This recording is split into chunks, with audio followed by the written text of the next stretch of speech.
So last week on the 13th of January, probably the best short of the entire year.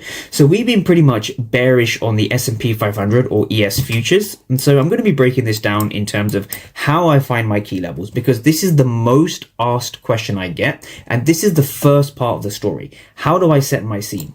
So if I just show you a 15-minute chart of ES futures, right? This is before the market even opened. And so what am I looking for when the market opens, right? So this is Wednesday, the 13th of January. Now there's a few things right off the bat that I'm looking for. But before I do that, my basic way of finding a key level looks something like this. We want to see the market moving higher and giving us a sweep of previous day liquidity. That's what we get over here.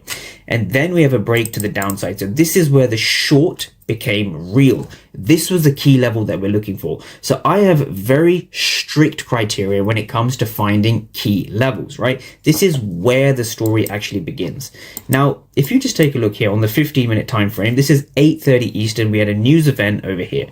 This news event extremely important for the key level because we have a fair value gap, right? This is the market leaving its fair value gap. So this red line over here, and then this red line over here. So between these two red lines, we have a fair value gap, an imbalance on the 15-minute time frame. Okay.